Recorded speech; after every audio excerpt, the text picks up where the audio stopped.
So, what are the qualities of us? Oh, this is the question Arjuna is asking Krishna in the Gita.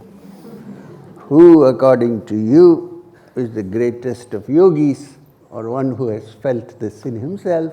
How does he move? How does he behave in this world? What happens to such a person? Now, there is a chapter of the Gita, since you asked me this question, I am going there. There is a chapter of the Gita which is called Bhakti Yoga, yoga of devotion. And it comes only in the 12th chapter. Because I feel that if Krishna had opened that chapter before, or Vyasa had opened the chapter before, Arjuna wouldn't have understood. So he had to wait till 11 chapters before understanding this Bhakti Yoga, what it means. Reason being that till chapter, I will come to your point, till chapter 9 of the Gita, everything is clear because Arjuna is asking Krishna questions and Krishna is riding he's a chauffeur for some time. And they are having a nice conversation. They are friends, they are relatives, almost the same age. What should I do, what I should not do, and so on and so forth. And then comes the 10th chapter. Now in the 10th chapter, Krishna suddenly changes his tone and his speech and his words. And instead of like you and I talking, he suddenly says, among the mountains I am the Meru. Among the Himalayas, among the immovables, I am the Himachala. And among the Munis, I am Kapila. Among the Vedas, I am the Samaveda, and so on. Now Arjuna is wondering what has happened now. This guy was just sitting in front of me. We were having a nice chat, and now he says he's the Meru, but he's red. And then he says he's the Himalaya, and he's the great Muni Kapila who passed away long ago. So, what is happening here is Arjuna's so-called 1 + 1 logic is being slowly broken. Like among the Sufis there is a saying, sometimes 2 + 2 may be 8, which you can't understand arithmetically, of course. So, this breaking process is going on. And then comes chapter 11. 11, Arjuna suddenly has a vision of Krishna becoming universal and so many things coming and going inside him. Deities are coming in and going. So by now he said, no, I don't know who this guy is now. His so-called, our ordinary logic, the blueprint which we create with our mind and senses is almost broken. Then comes Bhakti Yoga. Okay, what is the question that Arjuna has? Interesting. It comes to the same thing that you asked me, the answer, but question. Arjuna says, some say that the Supreme Being is, like the Rishis said, is formless, all-pervading, almost intangible, which cannot be seen by the senses. Which according to the Upanishads, even the mind cannot conceive of. And manasa anamanyute, even the mind. Some say this is the reality. Some say that this reality reflected in you, like you sitting here before me, or any of the avatars, or the great teachers who have come before. You can also consider the divine to be them.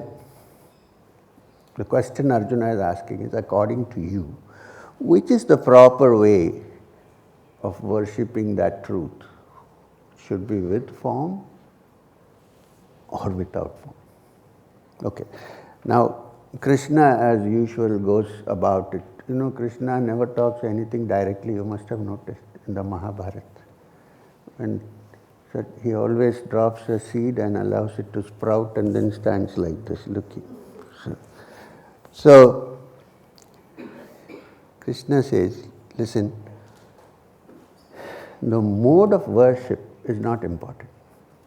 Whether you worship me, then of course he explains that we live in a world of nama rupa, of name and form, so it's very difficult for an ordinary human being to fix his attention on the supreme formless being.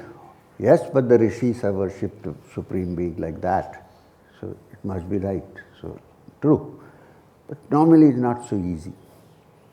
However, so what happens? Even if we don't worship images, we worship the Guru or we worship a symbol, because the mind cannot conceive, the limited mind, of something that vast. So perhaps there is an intermediary there. But he says that is not the most important thing. The modus of worship, modus operandi of worship is not most important. He says, I would consider a person to be, this is the question you asked, I would consider a person to be a great human being, a realized human being, a great yogi, except that in this chapter, because it is Bhakti Yoga, in some places he is also called a Bhakta. I consider such a Bhakta to be dear to me. Yaha Bhakta Same Priya. Who? Certain qualities have to be there. Certain attributes have to be there. If these attributes are not there, no matter how we worship, it doesn't matter. I don't consider such a person to be a great yogi or a great bhakta. But if these three attributes are there, whether he worships with form or without form, not important. Attributes have to be there. So what are the attributes? Arjuna asks. Krishna says one quality. Samniyam Indraya Gramam, one who has control over his senses. And mind, of course, because the mind is made up of the senses. The impressions of the senses go to make the mind. So, one who has control over his senses, which means over his emotions, over his anger, over his dislikes, over everything, even likes. One who has control. You can't hear me? Yeah. Over emotions. Second attribute,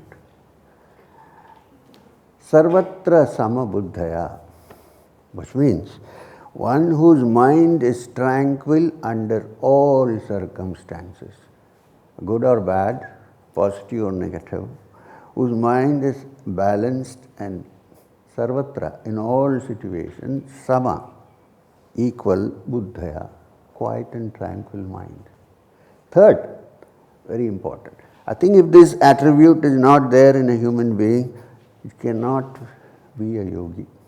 And that is sarva bhuta hite rata, who always thinks of the welfare of all living beings.